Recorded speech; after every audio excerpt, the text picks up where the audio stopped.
my name is Deanna Scavacini, and today we're going to be talking a little bit about jealousy and envy. And a lot of times these words are used interchangeably, but today we're going to see that they are in fact very different and some of the reasons why they're used in the way they're used. So we'll start with the actual definition of jealousy. There's the fear of loss, distrust, and then anxiety and anger as a result of that fear of loss. It starts early, and when we're young, we don't really know what it is, but we feel it. And the word itself, jealous, is derived from the Greek word zealous, and zealousness represents a fervent devotion to the promotion of some person or object, where jealousy refers to the belief or suspicion that what has been promoted is in danger of being lost.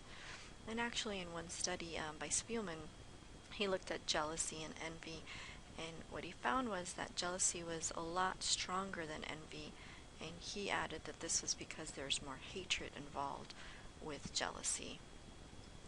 Now, as I said, jealousy occurs mostly in the context of relationships, whether it be romantic relationships or friendships, or in the case of a new sibling being born. As we know, there is a lot of jealousy when there's a newborn baby in the house with children, and so mom and dad have to give the older child a lot more attention and kind of help the child through that jealousy. And it is a little bit of an adaptive behavior, for children to learn how to manage jealousy. But socially, jealousy is actually socially acceptable. So society views as being jealous as okay.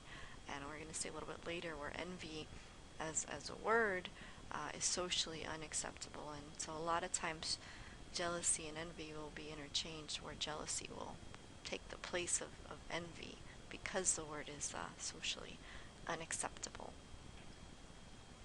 Now, envy is referred to as the green-eyed monster, and I remember thinking I didn't quite know why it was called the green-eyed monster, so I took a look at that, and what I found is that Shakespeare kind of first coined the term, and why they use green is because green is considered a color of kind of unhealthiness and something that's not good or rotten, and of actually envy is one of the deadly sins, and of all the 7 deadly sins, it has the worst reputation, or the worst of the sins. Envy is described as feelings of inferiority, longing, resentment, and disapproval of emotion, and I think this is a classic picture of envy, and traditionally women are used for these images of envy, but you can see the woman just, loathing the other woman, just feeling, maybe if she's thinking she's better looking than me, or she's thinner than me, and all the different emotions that go along with feeling envious of someone else.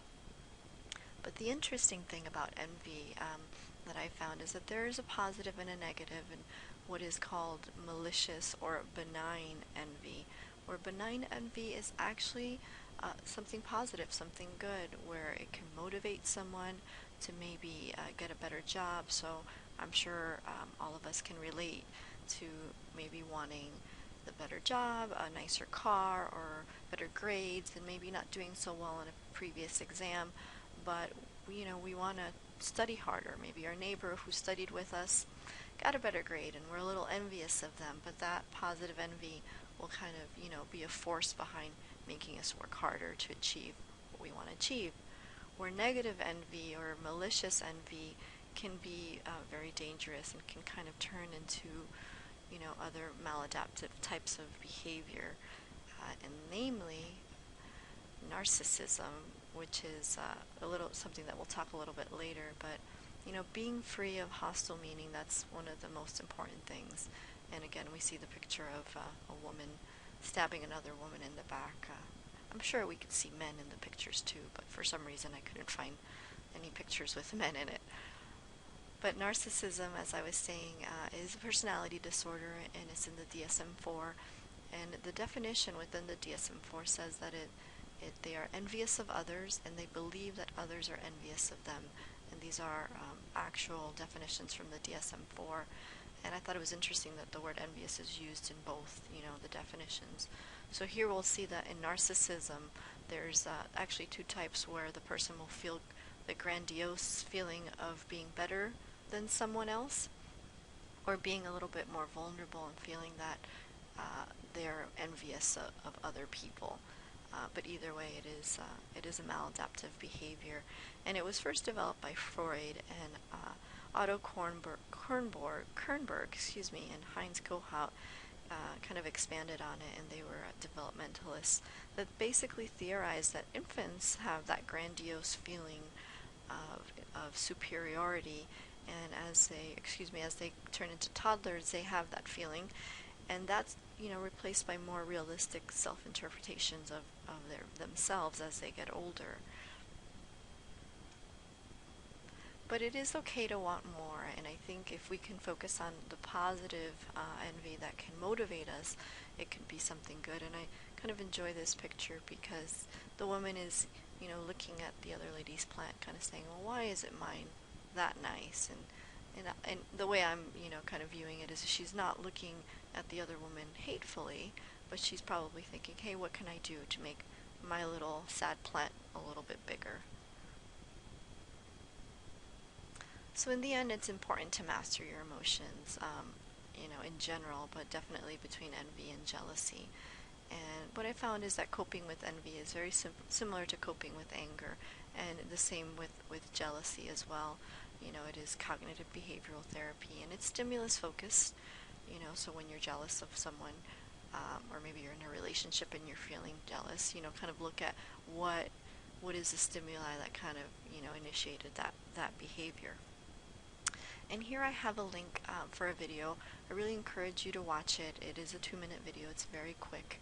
And at some point or another, I believe that everyone has felt, envious of someone, even malicious envy.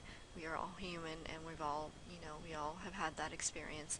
And this video is neat because it just kind of, a couple of breathing exercises, and it really kind of digs into, your feelings of envy and jealousy. And you're alone, so it doesn't matter, no one's in your head, but I do encourage you to watch it. I thought it was very interesting. So here are my questions. Have you ever envied someone? And if so, how did that experience affect you? What does jealousy and envy mean to you? Give an example to differentiate between the two.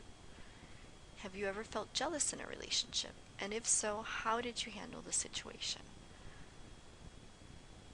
Well, thank you very much for listening, and I hope everyone has a wonderful day.